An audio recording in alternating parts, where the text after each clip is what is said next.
Welcome to the Ethical Culture Society of Bergen County. My name is Ed Gross, and I am a former president of the society here, and it's my pleasure to preside this morning. I need to let you know that we will be recording this address today, including the question and answer, and posting it on Facebook, our website, and YouTube. A word about ethical culture. We are a non-theistic congregational movement about 150 years old, and we're dedicated to exploring the ways in which we can live meaningful and ethical lives. Unlike a traditional religious group, there is no supernatural component to our services. But that said, there is no requirement of belief or non-belief in our movement. That's a matter between you and your conscience. Our motto is deed before creed. We believe that how you act in life is more important than any creed you might espouse. And I'll add a personal thought. We think of the Ethical Culture Society as a place where people can come, people of goodwill, to discuss difficult topics respectfully and intelligently. And that is apropos of our program this morning. Now, on to the main event here. Rawda Elbatrawish and Liora Pelavin are here today to be interviewed by longtime ethical culture member and Teaneck activist Lisa Schwartz about what inspired them to come together to organize community dialogues following local tensions that arose after the horror of October 7th and the subsequent catastrophic war in Gaza. As many of you know, Liora and Rawda held their first dialogue for high school students only, called Through a Deeper Lens here in our meeting house, and followed it with another dialogue held at Teaneck High School where adults were permitted to participate.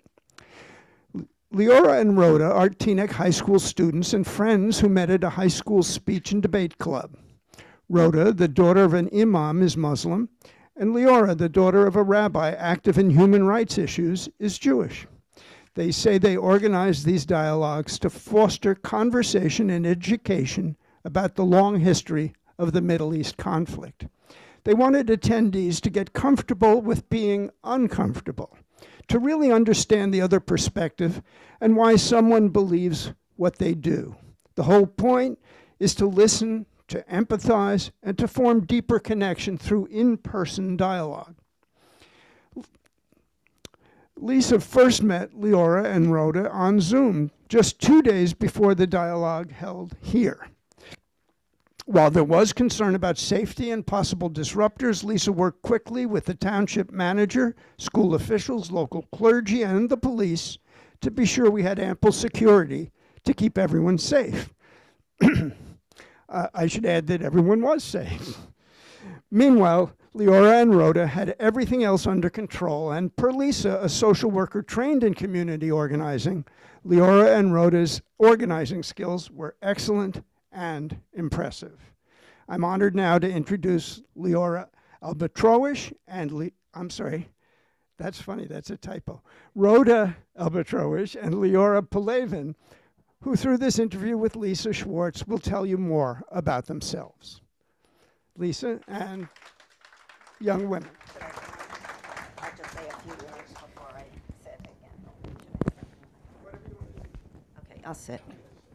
Okay, so this is on. Everybody can hear me? Okay, I just feel like I do want to say a few words about how I came in contact with these wonderful two women who have become my new heroes in life and have given me great hope for the future. Oh my goodness. So in October, I don't know when exactly it was, if you remember the date, but it was shortly after October 7th, and there were a lot of tensions in town. And Liora and Rawda can tell you more, but they quickly came together and decided that something needed to be done, and that the adults were out of hand, and they needed to kind of step up, which is why they said only students were allowed. They didn't want the adults. And that was, I think, really, really good thinking at the time. But what happened was a good friend of mine and fellow community activist, Shanaz Arjamand, was the contact person. She's a member of the mosque, and she was organizing this together with Liora and Rawda. And unfortunately, the dialogue was held on a Wednesday, and on that previous Sunday, unfortunately, Shanaz's mom died. And obviously, she could not, there was nothing she could do, and somebody needed to be organizing this. There needed to be an adult. So she had asked me previously if we could use the building. I said yes, but short of that, I wasn't really involved. Shanaz was handling it. But last minute, I didn't know what to do and what was happening. I couldn't contact Shanaz. So I quickly scrambled and got a group of us together. Eric, our president, Kurt, Ron helped me. We got together, contacted the police and our township manager, and had a quick Zoom meeting. But I will say there was a lot of concern because of the tensions in town about safety. And our leader, Kurt, was very, very concerned that we keep our kids safe. So that was our main mission. So I first wasn't as concerned, which is kind of my MO. I just go about doing things, and it was good that we had a team working. But I contacted Liora and Rawda by phone, and I have to tell you, after I hung up with them, any concern I had was alleviated. I was so impressed with how they had everything covered. I mean, I asked them, questions about what they have a sign-in sheet. They had it. They had everything. They even had a therapist here that they had coming to have small breakout rooms in case there was anybody who needed it, because this was going to trigger a lot of emotion. So they had that covered. I mean, they had everything covered. So I assured our leader and everybody else that we just needed to have the adults kind of out here and maybe a police presence to be sure we kept them safe, but everything else was theirs. We provided the pizza, we had the security, and they did it all. And I have to tell you, I was just so incredibly impressed and continue to be impressed by Liora and Rawda. So I'm now going to turn it over to to them for our questions. And I just have to bring it up, so give me a minute. Okay, so, and you can decide who goes first, and I'll just pass the mic here. We have mics. Oh, you have mics already? Oh, cool, okay. All right, so first of all, whoever wants to go first, please tell us a little bit about yourselves, whatever you want to, so. Can everyone hear me on Zoom? Yes.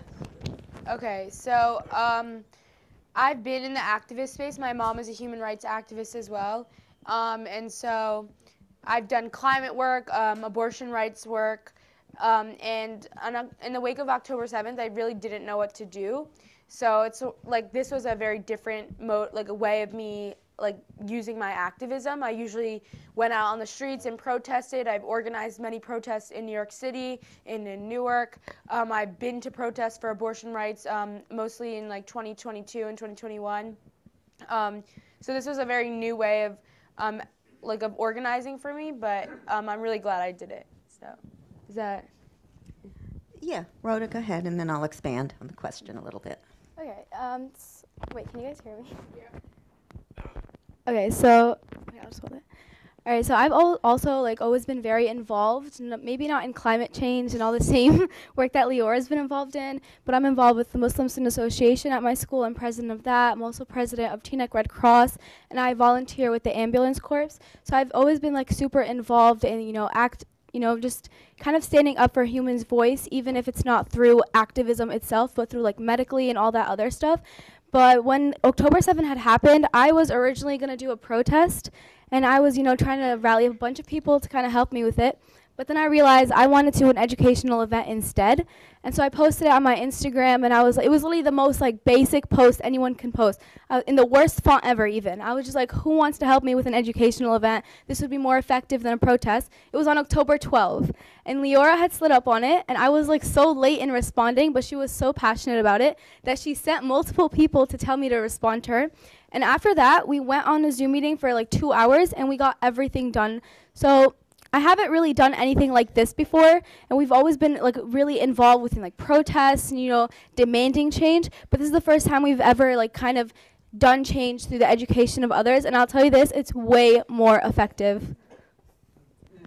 Thank you. just to expand a little bit, I know you talked about your activism and what you've been involved in, but can you just tell us a little bit about your families and you know, what inspired you to be activists? Do you want to go? So my dad is a doctor. He's a pediatric endocrinologist, so he takes care of kids with diabetes, which means he's a very hands-on doctor. He sees his patients until he's a pediatrician, so he sees them until they turn 21. So he has a lot of compassion for his patients. And my mom is a rabbi, and she's also an activist. And my grandfather was also an activist. He was a really big environmental activist. He was there was a interfaith movement for climate justice called COJL. I don't know if any of you have heard of it. It was in Washington, D.C. He was part of the originating people in Green Faith. And so that sort of passed on to my mom. She worked at TRUA, the Rabbinical Call for Human Rights, she worked on a lot of anti-torture movements. So a lot of post 9/11, there was the U.S. rose within the prison system. And now she works in corporate responsibility. And my sister, she's really into theater, but my mom has always had a saying, a family that protests together stays together. So there's a lot of the pictures on my mom's Facebook from me when I was younger are me passing out flyers at protests. We went to a lot of protests for worker rights because my mom didn't really feel like she didn't talk a lot about her work on torture at home because that's not something you really bring up at the dinner table, but she was able to talk about worker rights. So that meant I went to loads of protests, especially for tomato pickers on the fields. There's an organization in Florida that my mom's organization really worked with. So that sort of got my motivating sense. And then when I was in 6th grade, I got a phone. So I got social media, and that's when I sort of started taking it into my own hands. And I always knew that I wanted to make the world a better place. And the first protest I ever organized was a 6-person sit-in outside of my Jewish day school on a national climate day of organizing, a national climate strike. And that's sort of what really motivated me. And that's what you give a sermon at your bat mitzvah. And that's what I talked about at my bat mitzvah, what it meant to hold a 6-person protest and telling my synagogue what they needed to do. So I think what really motivated me is my family, and my family has a really big sense of activism, and that's what we talk about at the dinner table. I tell my mom she should write a book. It's how to raise an activist family is eating dinner at the dinner table every single night, because we just have this sense of my mom and my dad would talk about their work, and I was writing letters. There's a letter from 1st grade that I wrote that says I care, I think that people in jail deserve better rights, and I think that farm workers deserve better rights. And it also said I think if I were president, I would give no homework. And then there's another a letter I wrote to Donald Trump in 2016 when I was in 3rd grade. And I was I think you don't I was basically telling him all the things he's done wrong already. And I think it was just you could see the way that my parents raised me in those letters. So yeah, I think that describes it. Thanks. Okay, Rawda. So my family is not really involved in activism in the same way. My family is more involved with religious activism. My dad's an imam of Dar al-Islah Mosque here in Teaneck as well. My mom's also a teacher there. She's sitting in the crowd recording.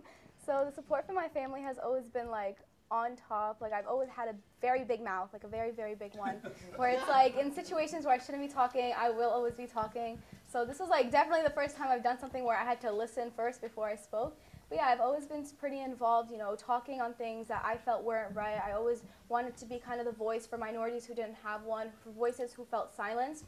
And I feel my parents really have kind of helped me in that sense, where with religion, I feel religion has played a huge part with this dialogue that I kind of wanted to do. I was so passionate about it, even though so many people were telling us it wouldn't work, it was too early. The reason I was so passionate for it was because religious-wise, I had to listen before I lash out. I wasn't even supposed to lash out.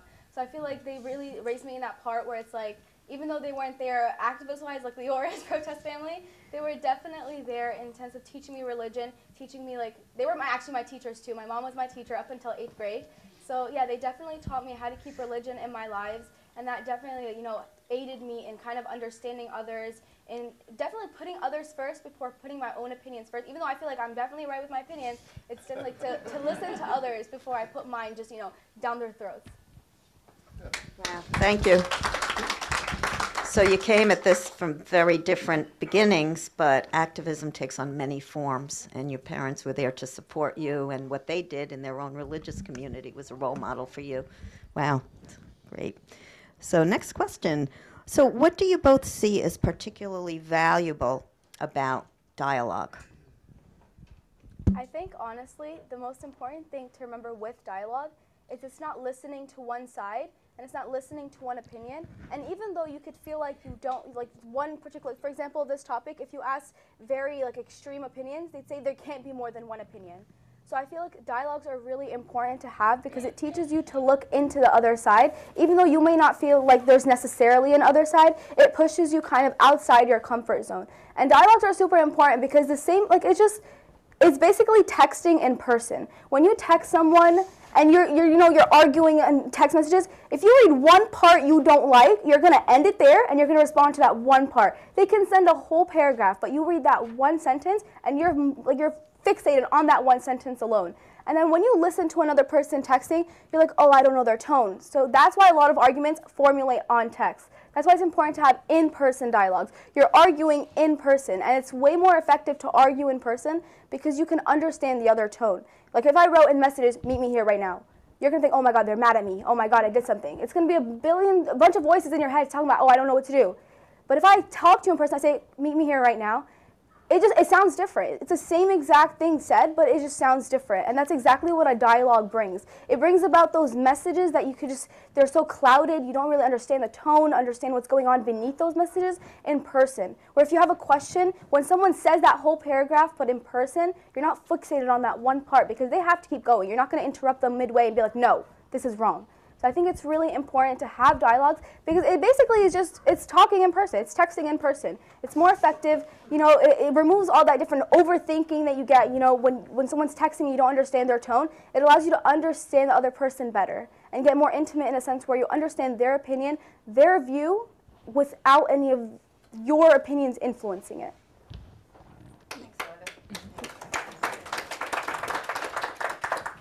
I think one of the biggest parts for our dialogue was also the bonds created when not talking about what was happening. I think when you're texting online, you're not talking, oh, how was your day?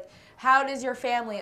I think one of the biggest things about in-person dialogue is you're going to talk about, oh, do you like the food we're eating right now?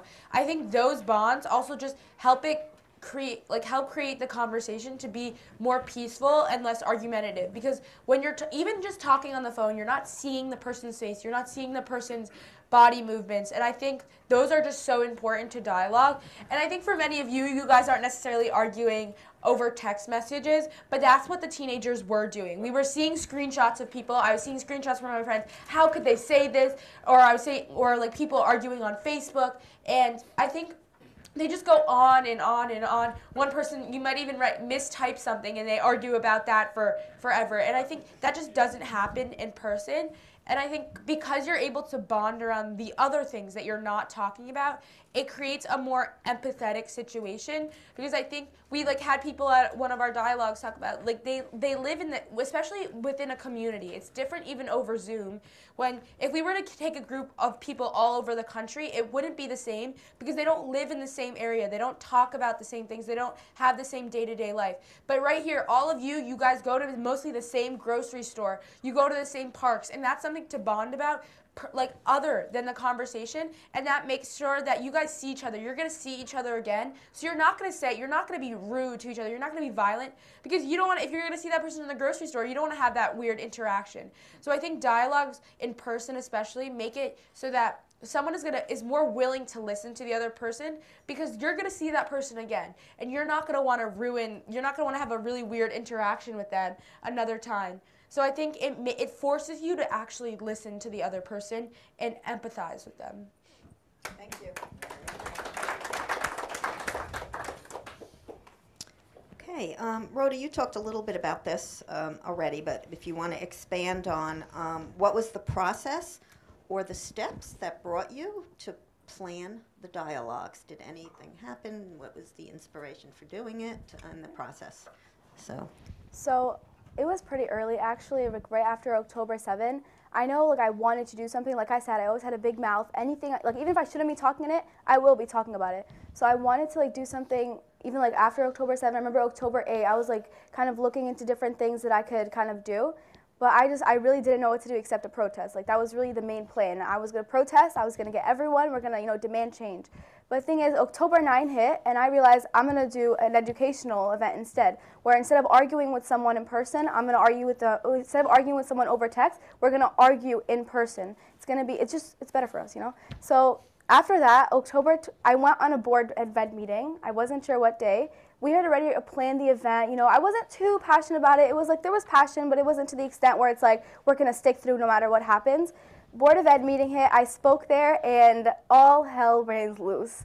Everything went bad. Everyone was attacking everyone. There was no productive conversation there. It was just who can have the last word. That's really what it was. So that's when I knew the passion for it was definitely there. Liora and I literally we were printing it during the meeting right after I spoke, and she was gonna go announce it, and like the passion for the event was just there after that. And so the steps after it, they were kind of mixed up. I wanted to do educational event. A lot of people were telling us, no, don't do this. It's way too early. There's a lot of backlash on it at some point. So then after that, I got pretty scared. I kind of had a lot of attacks with Liora. I was like, oh my God, like we can't do this now. So there was like a lot of backlash about it because it was way too early to talk. So the steps, like, there was a bit of negativity during our process. There was a lot of moments where it's like, okay, we can't really do this. It might affect my college process. It might affect anything that we're going to do later on. But then after that Board of Ed meeting, we needed this. Like, it was definitely needed. And the reason we had our first one for teenagers only was because you can even see at that Board of Ed meeting, so many parents speak for their kids. The kids don't have their own voice. They couldn't find anything for themselves because everything is just clouded by the biased information around them. It's one side being presented to them, but there's more than one. Irrespective of your opinion, there's more than one side to everything.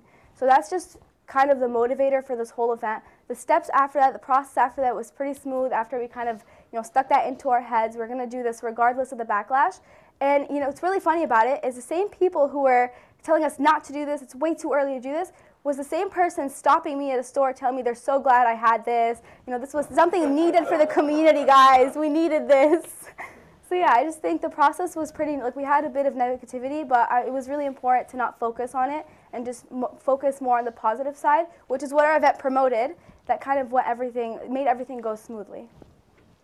Yeah, so basically, as all you guys heard, like there's Facebook stories. They have those on Instagram too. I don't know if you're active on Instagram, but I swiped up on her story and I was like, oh my God, like this sounds like such an amazing idea. Like it would be so cool, like a Muslim and a Jew, like we're gonna make this happen. But she didn't respond. So I texted her friend, like 3 of her friends and like, tell Rawda to look at her Instagram right now, like we need to get this started. And it still took her a little bit to respond. But then she responded and we got it started really, really, really quickly. We got on a Zoom with Shanaz and we took notes, like we organized it out really quickly. We got a flyer up. And basically how it sort of took off was I announced it at the Board of Education meeting and there was a reporter, I think, on Zoom. And for the Bergen Record, and she was like, oh, like she wrote an article about it, like I think the next morning, and then it sort of like took off from there. A Pix 11 reporter, and this was like we thought there was gonna be like 15 people. We'd sit in a circle, like in here, and we didn't expect it to get this big. So I think that sort of just like took another level of organizing that we were not prepared for. We were spending a lot of time doing interviews, which like I had never done a professional interview like with like a TV reporter before in my life. So it was a lot of learning for us. In that time. But I think one of our biggest things on our first Zoom call was like, what do we want the program to be? We know teenagers didn't want to just like sit and get lectured at for 2 hours. So we sort of like copied what I did. I went on a civil rights trip over the summer that went throughout the whole South, across America, up the West Coast. We flew to the Northeast. And one of our biggest things is we spoke to people on complete opposite sides of the political spectrum. So we spoke with pro-life activists, like extreme pro-life activists, and I spoke to an abortion provider. And so when I was speaking with a gun rights activist, and I saw automatic weapons being shot at targets. I saw like 15 guns being shot, and I also met with a father whose child was shot at Columbine. So I was really seeing the extremes, but before all these conversations we prepped. Okay, what are we gonna say to them? And our first conversation, everyone was like, "Why do you like?" We were trying to catch them in their little holes. But then towards the end, our conversations would look like, why do you feel this way? And we were learning how to actually have conversations with people we disagreed with, because these people were not going to change our minds. Like, we spoke to someone at the Heritage Foundation. Like, this dude was not going to change his mind. He works at the Heritage Foundation. By then, we knew to ask the questions, how did you get to this point? Why are you working here? And that's sort of what we wanted to emphasize at our conversations. You're not necessarily going to change someone's opinion in one night. But if you can understand their opinion, it might be easier if you want to change their opinion in the future, but it's easier to see where the other side is coming from. I've heard a lot in school, how could they think this way? How did this happen?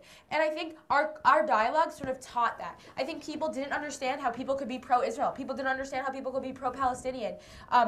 In a sense that we had to teach them the other side exists. The other side is not just a post on social media. They're real people too, no matter if you disagree with them or not. So I think being able to have a conversation where you're not trying to argue on the base of, okay, I caught you in your little hole. No, you're trying to understand what they're trying to say so that you can, and we're not saying you have to agree with them. You can completely disagree with them, but if you can understand their point of view, it's easier for you to, like, even in a way, it's easier for you to fight back against them if you know their motives in a way.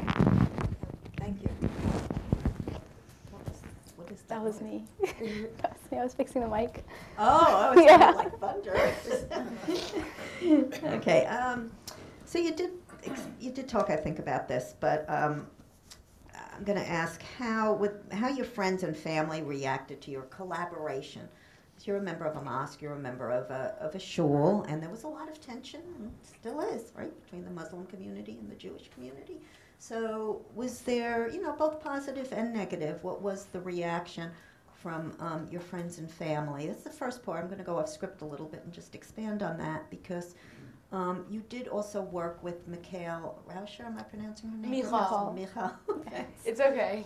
Michal Rauscher, who we invited to speak here as well, and I know you collaborated with her. And in terms of what you're talking about is people understanding the history and the facts, I know she was instrumental in helping you. So maybe you can talk a little bit about that. So it's a two-part question, the reactions, and then your collaboration with Michal. So yeah, my synagogue, I think a lot of people didn't hear about it at first. I think they heard about after the first, there was a they heard about it after the first event, and I think a lot of people at my synagogue thought it was a really cool idea. They didn't come to the second event because I think a lot of people were still scared to associate. I think in the Jewish community, there's been a very big sense of tribalism right now. So like even people who would have thought of themselves as left on Israel have sort of shifted to the right because of what's happening. So I think a lot of people at my synagogue thought what I was doing was amazing, but didn't want to come to our events just because it's like, oh, what if we get associated with something? It was a very big association. So that was a little upsetting to me, but no one was said rude things to my face. I think some people were like, oh, is this going to be safe?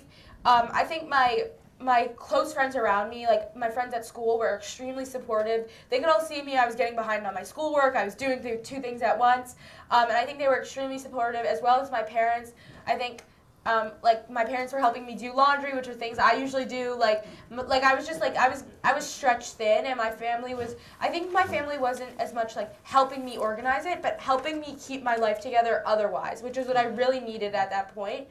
And then, so they were just overall very supportive in the other aspects of my life, which is really what I needed. I was getting really behind on schoolwork, so I had friends who were helping me catch up.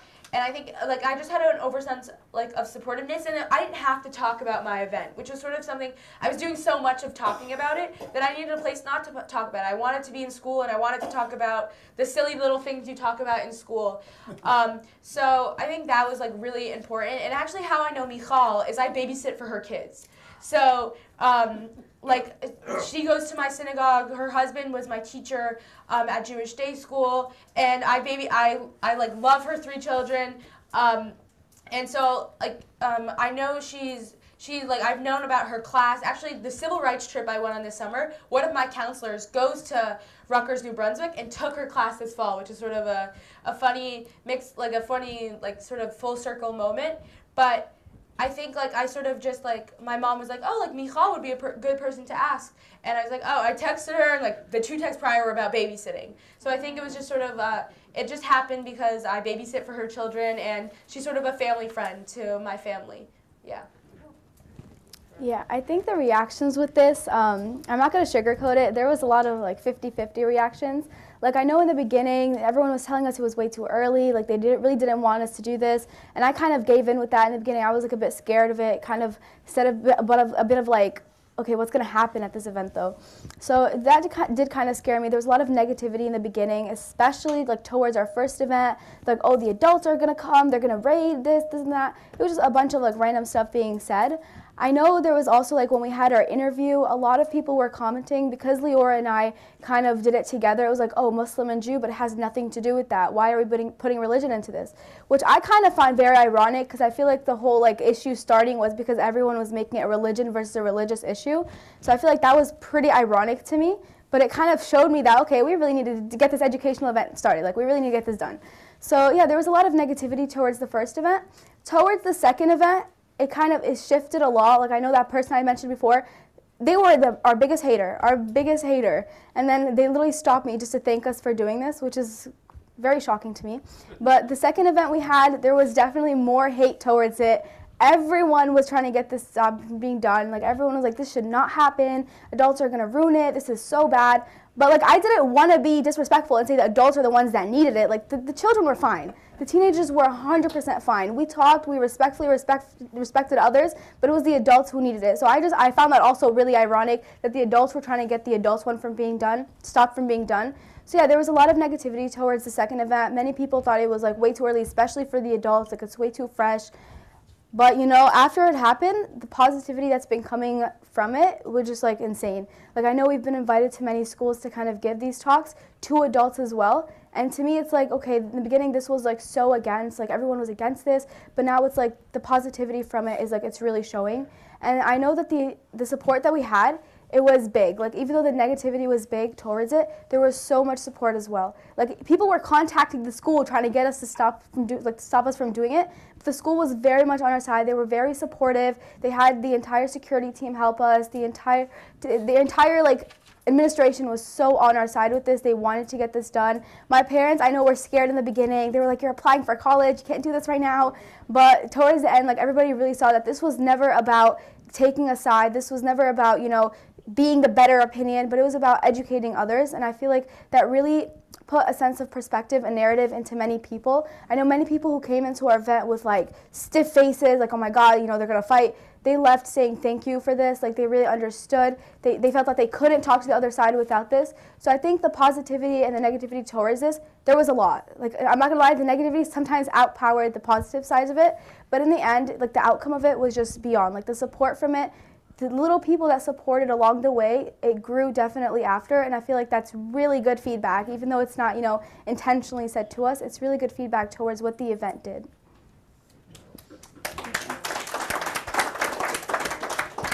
Thank you, and thank you for your perseverance. Kind of, you know, probably the more negativity you had, the more you were, we're doing this. Yeah. So you talked a lot about education, so to shift gears a little bit now, going to ask about curriculum in high school. Do you feel that world history or other social studies classes cover the conflict in the Middle East in a balanced manner and in enough depth? So that's a big question, and you know. So I've only taken world history so far, and I'm a sophomore, and U.S. History 1. So I know the U.S. perspective is covered in U.S. History 2, which Rawda has taken. But in world history, I think it really depended on your teacher, what you were taught. So I think my teacher didn't really get to, we spoke, like, we didn't really get to like the conflict in that time of like the 1940s. We more talked about like we talked about more about like World War II. That was more the perspective we took. So I think it definitely is lacking from the Middle East is lacking, but I think it's also I I think it is partially covered in U.S. history, but I think it's like we don't as much talk about what happened in the Middle East, like post the World War II. I think it really, like, I think it really depends on your teacher, but I think it definitely is lacking from the curriculum. It's not really there. I took world history my freshman year, and then like the last history I've taken was AP history. And in all those 3 years, I have heard the words Israel Palestine once, and it wasn't even like to discuss what's going on, what led up to this. It was just like, you know, a brief, we're reading the sentence and it somehow has it, so we're just going to go over it. I feel like the school is definitely lacking in, you know, kind of giving us the education that the event should not have been as catastrophic, as big as it was, you know. Everything that we taught at this event should have been something that was taught in schools. We shouldn't have been doing this part of teachers. Like, I know this is something big to say, but it's like the school is definitely lacking. The school, like, kind of, I feel like the parents are our teachers in school right now.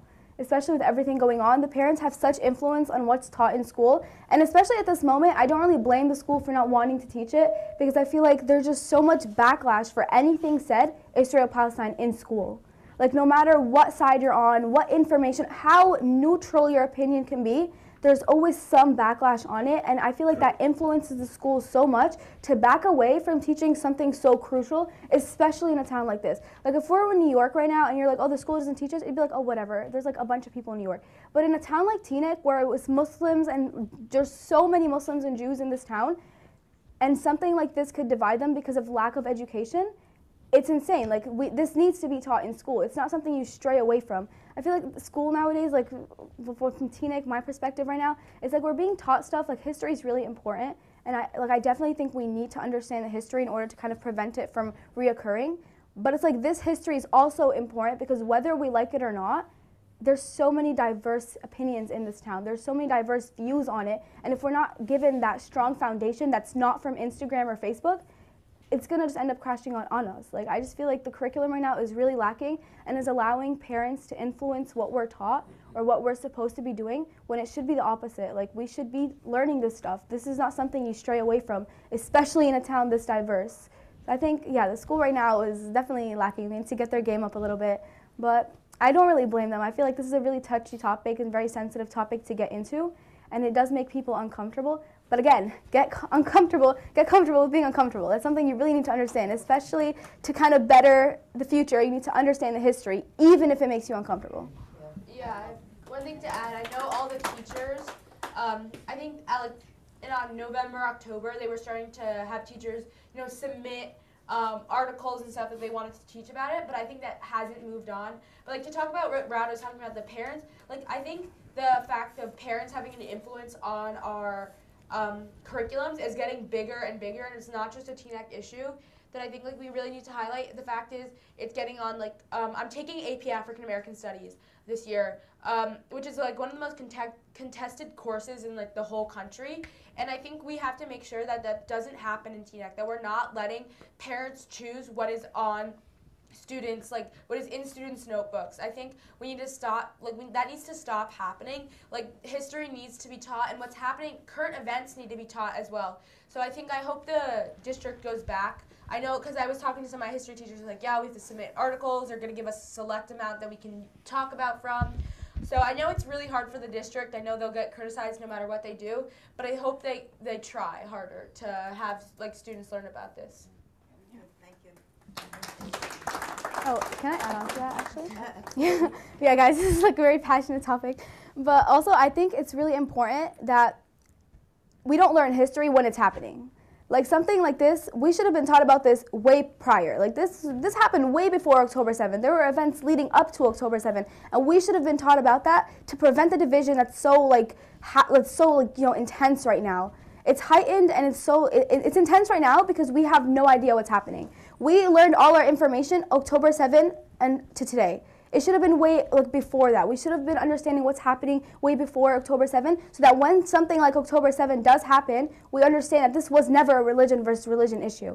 This was never me versus you. This is just us for people kind of issue. So I think it was really important to kind of away from this topic itself, away just from Israel-Palestine, I think it's important to realize that if anybody here is, in teaching or administration or anything like that, it's important to teach students before the event actually happens. Like for example, with a fire alarm, you're not going to have one day a real fire alarm be like, oh, this is your training. You got to train them for it. You can't expect students to understand what to do in situations if we're not being prepared to be in those situations. So I think it's really important to kind of train, not only for fire alarms or lockdowns, but for stuff that could happen, even if it's something so small. Something so small as I support this led to everything that's happening right now. So I think it's really important to understand we need to learn how to be in uncomfortable situations so that when we're actually in them, they're not as uncomfortable and as heightened as they are right now.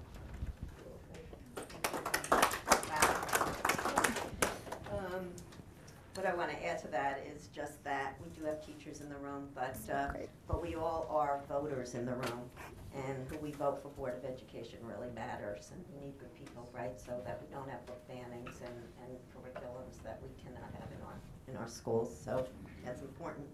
So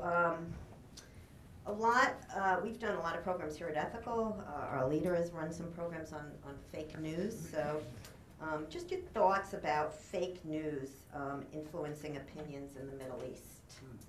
I think it's so prominent right now, and I think like one of the biggest like misinformation or like what no one can know what was big. I think in November there was like a missile attack, and Israel was like on the more pro-Israeli side, it was saying it was actually a misfired bomb from like Islamic Jihad, and then on the other side they were saying it was Israel. And no one could, like, I think that was a point where you were seeing it, like, on multiple, on high-end news sources, they were saying, oh, no, it's this side, no, it's this side. And I think no one could, like, that was, like, no one could know what was right. Like, who should I listen to? Because you were seeing, like, high-end, like, you were seeing the New York Times and the Washington Post maybe posting different things. What were you supposed to listen to? And I think at those points, we have to talk more about, like, what's in the history. And you have to choose, okay, like, right now, we're not going to know the truth. I think that's been the hardest point for me, where like sometimes I look things up and I'm getting completely conflicting sources. I'm saying, oh, this is happening, no, this is happening, and I've sort of had to give it a point, like, okay, I'm not going to find out what was the complete truth now, but there's also like you have to find out the best, finding which news sources are the most reliable is really hard. I think I've been leaning on sources like the AP, and when I'm looking at like the New York Times and the Washington Post, only leaning on their reportive stuff, not I think there's been some really problematic in the New York Times like columns and stuff like that. I haven't really been focusing on that. I think the New York Times reporting is okay, and I think the CNN reporting is okay. I'm not their day-to-day numbers and stuff like that has been pretty correct, but not a lot of the columns. I've been, knowing misinformation has been really hard for me, I think personally, but I think a lot of people are getting their misinformation from personal accounts. So especially for teenagers, I've been seeing people reposting tweets and stuff like that, of tweets saying how many people have died. And I think I have a lot of people who listen to what I post, not post tweets of, okay, 27,000 people have died. I know 27,000 Palestinians have died, but I'm only going to post reputable news sources that say that, because I think a lot of what's happening is people are posting random people's accounts of, okay, this is what's happening in Palestine right now. And it might I can very much believe that's what's happening, but I think we shouldn't, there has to be a way that we're only trying to promote, professional news sources. And that's not just, there's, not random people who are just people, I've been following Palestinian reporters who are, actual reporters. I think we need to be following them, and not just, some of these accounts that are just random people, are not who they say they are. So I think we need to be following the more reputable sources, but on both sides. So if you're going to be paying attention to what the Washington Post is saying, you should also not listen to necessarily what the Wall Street Journal is saying, but see what they're posting as well, just so you can see the spectrum. But I think right now it's you can't just look at one source. You have to look at multiple and cross-compare them. I think, the news right now is a big game of telephone. You tell one person one thing, and somehow at the end of it, it becomes a whole essay on what happened. So I think that's something we also need to, we also accidentally and unintentionally take part in it, where it's if one person tells us one thing about what's happening, for example on Facebook, one person will post one thing, and you'll see that it circulates everywhere and becomes an even bigger story than it was before. So I think it's really important not to use Facebook or Instagram.com as our main social media source. I think it's really important to look at every social media source that's posting. For example, with one thing that happens, you'll find different headlines for it. If you feel like a headline is biased, it's probably biased. So that's really like the only advice, because there's a lot of stuff happening that we really can't differentiate ourselves because we are not there, so we don't know what's happening. We don't know if something is true or not, but if you're reading something and you feel that it's very extremist to one side, you feel that it's not representing both, then it's probably biased, you know? If it's covering one side, only revealing one side, it's biased. And I know one thing that we did with our event was we gave sources, but not only to one organization, to one side. We gave pro-Palestinian sources, we gave pro-Israeli sources, we gave neutral sources, we gave all sources, because it's important to recognize that there's no one side to this. There really isn't, irrespective of your opinion. There is not one side to this. There's many different opinions on this. And the person next to you, the person you talk to every single day, could believe a completely opposite thing than you because they read a different source. They read a different article than you did. The same exact thing happening, but different headlines leads to different opinions, different types of education. So I think it's really important not to be part of this telephone game.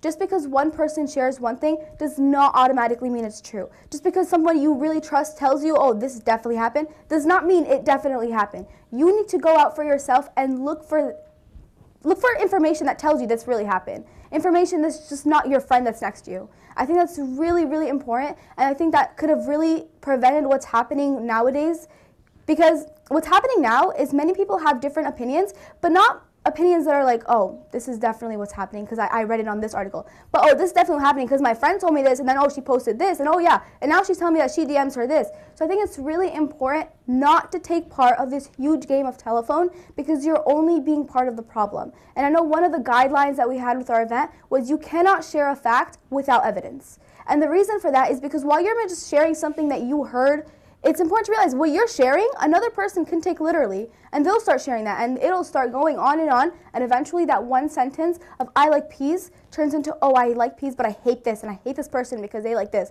So I think it's really important. Really, I know I said this so many times, but it's so important. Do not take part of this huge game of telephone. Break out of it, look for your own sources, and don't just share what's told to you without having evidence to back it up. And realize that even though it's just one person sharing it, eventually that one person shares to another, and another, and another, and eventually a whole group of people believe this one thing with no evidence.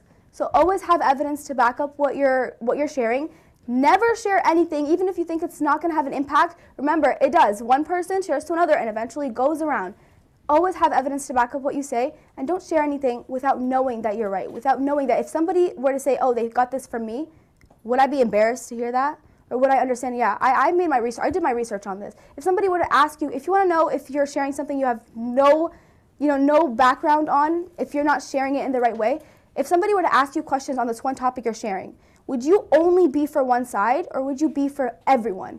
What are you standing for when someone asks you about this one topic? Like if you're sharing a topic and you say, oh yeah, this part is definitely wrong, are you spreading hatred within what you're saying? If yes, then you have a biased source and you need to look for a different news outlet.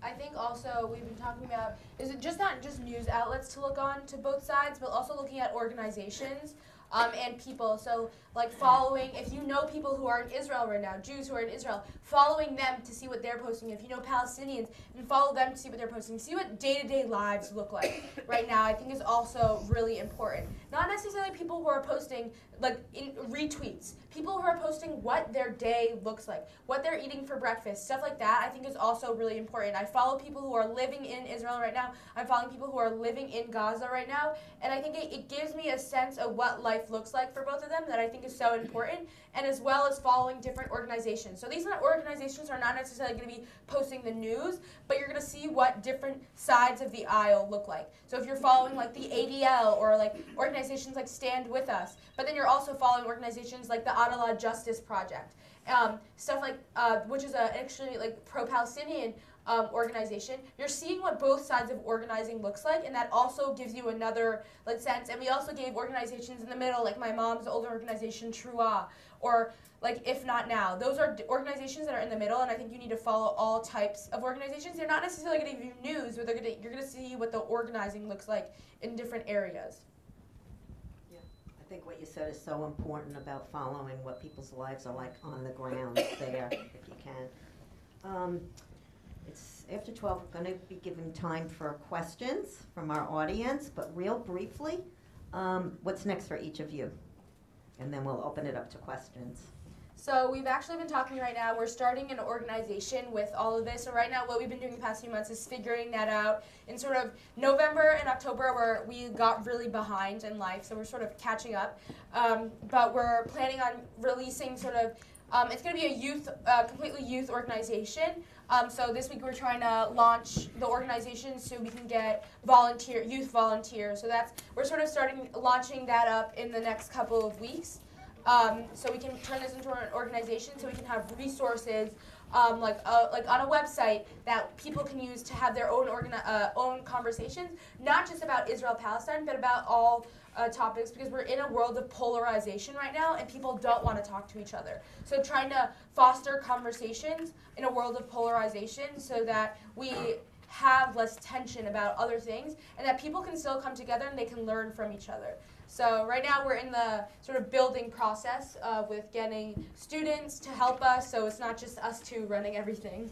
Yeah, I know that was like one of our mistakes in the beginning, is that we thought we could like do it all, because okay, in our opinion, we thought it was like going to be like 10 people coming to this, but we did not know we needed to have a wait list for this. So I think that was the mistake we made at the beginning, was we made it all like us led, but we're going to start an organization that's going to be for the people, basically. It's going to be youth-led. There's going to obviously be adult, proctors in there, but it's going to be a completely youth-led organization where we give community service hours to hold these talks, where we go to multiple schools. I know we just came out of Riverdale. We did that last week. We're going to be giving these talks to these schools, allowing them to do it at their own in their own respective areas. Because as good as ours was in Teaneck, we also want many towns to do this. We don't want it to just be, oh, Teaneck did this, that's so cool. We want something like this not to be so, insane, where it's like we're on Washington Post. We want this to be just normal. This has to be normalized. Talks should not be such a big deal.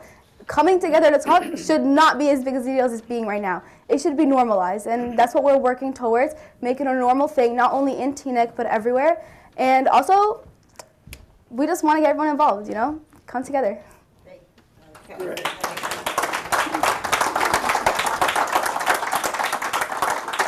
Thank you, Lisa. Thank you, Rhoda and Liora. The word impressive was on my sheet from Lisa saying, but I really didn't know what that meant. Listening to you two, it's really, really, really impressive. I know I'm allowed to ask the first question. The only thing I could think of was how'd you get to be so smart? So instead, I'll open it up for questions from the floor. Jim, you're first. Can you come up? Oh, I didn't see Gwen. I'm sorry. Gwen will be next. It's not really a question, just a comment. Your parents must be so. Thank you. I was just going to ask how you came up with the name for your website, Through the Deeper Lens. Right? Through the Deeper Lens. Is that what it is? Yeah. Well, the first event was called the Through a Deeper Lens.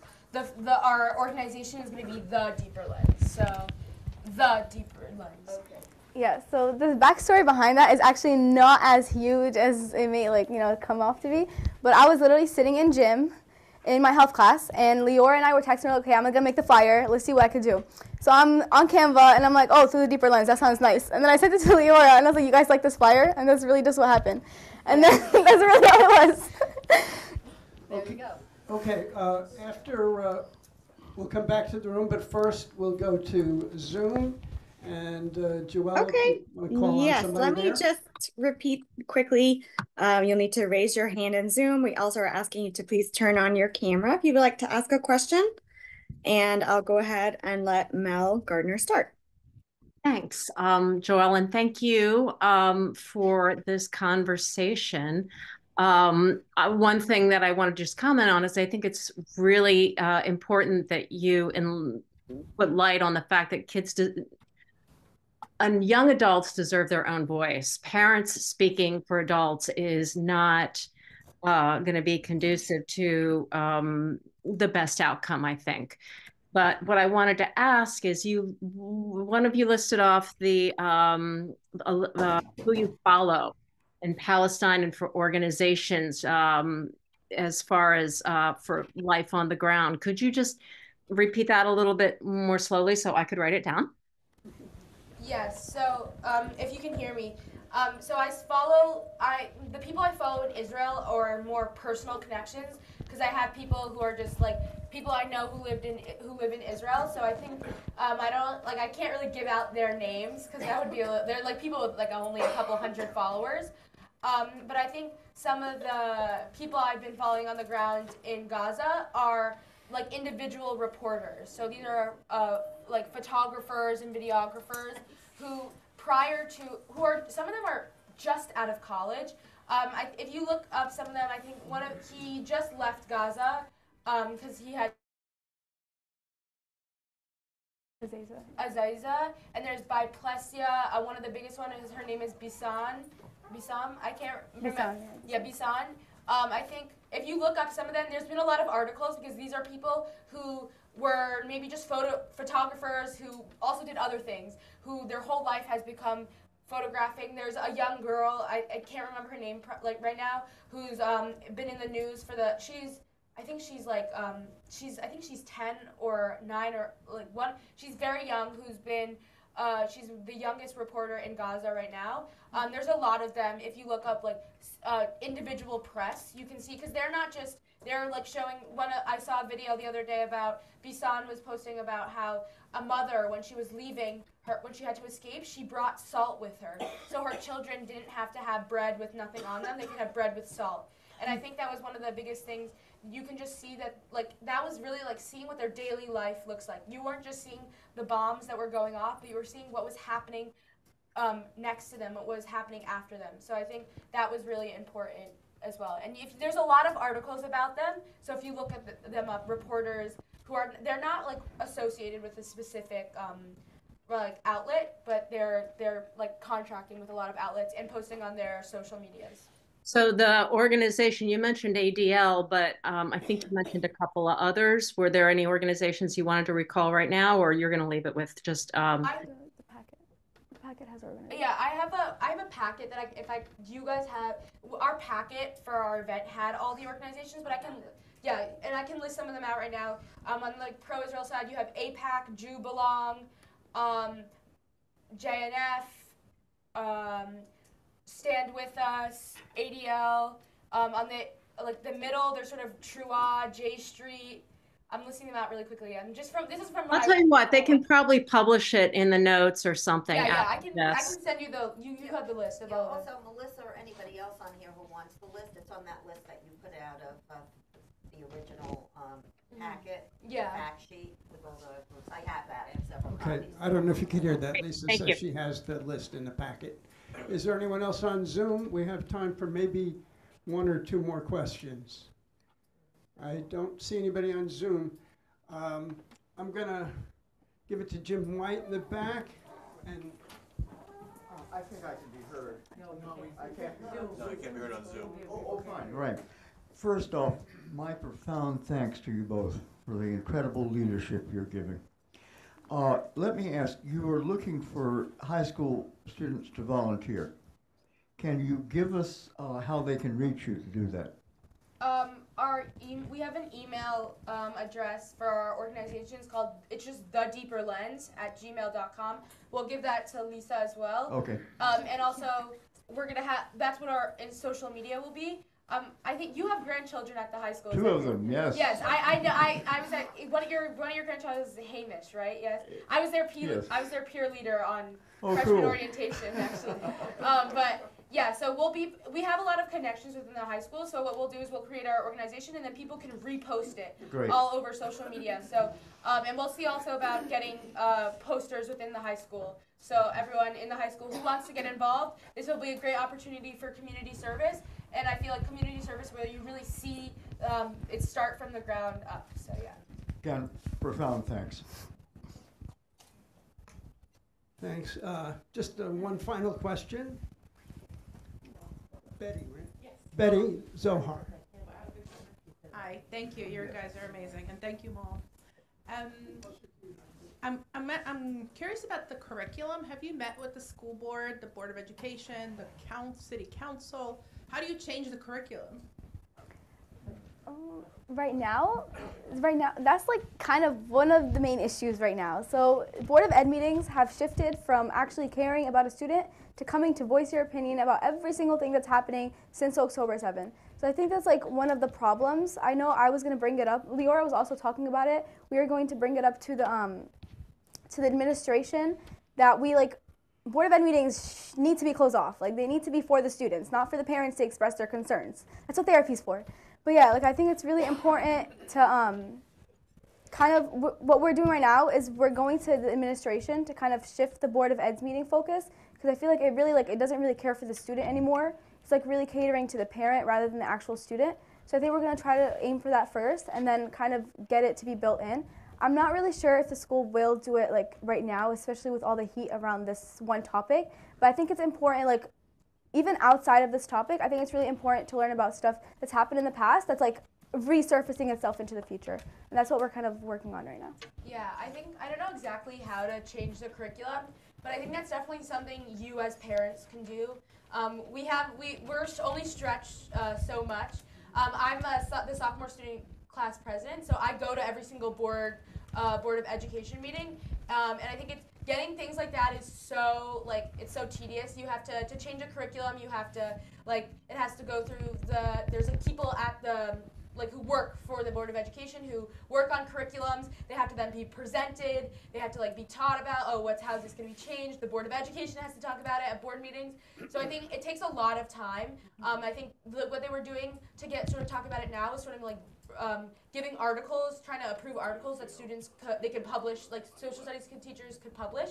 But I think there's only so much we could do, and we can definitely try once we have a bigger things. But I think especially if you have students in the schools, it's definitely a great time to email the superintendent and email the Board of Education if you have connections with the Board of Education to bring it up.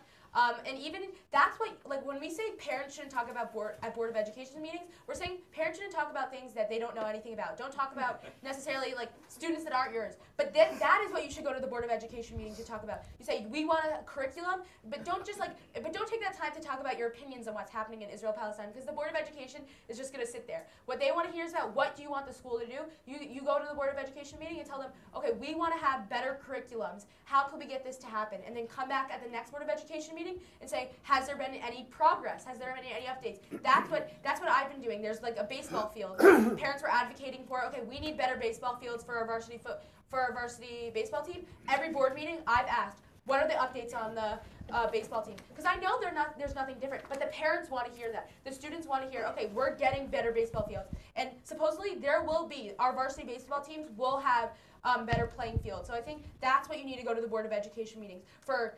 Direct change, direct asks. I think that's the best way that you guys could use your voices, especially if you have students within the school district. Well, thank you. We're out of time for questions.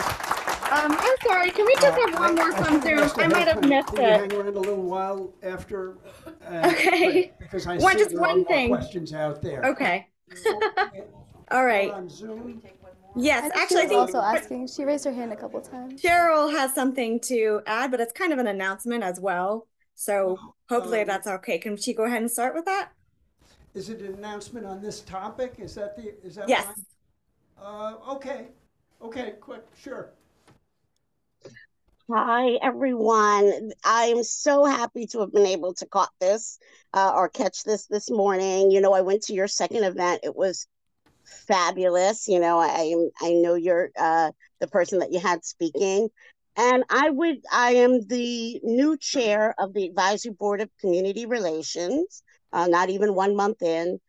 I am formally inviting you I would need to speak to an adult, saying that this is okay, but I'm formally inviting you to come at your earliest convenience. Our next meeting is the 26th. So please come speak to us. I can put you on the agenda. I can put you on that next one or any other time. Someone asked about, are you talking to adults, or to the council or to the community? This is a great opportunity, and I will put in, a good amount of time so that you can speak to us, give us your feedback, what it is that you need to hear.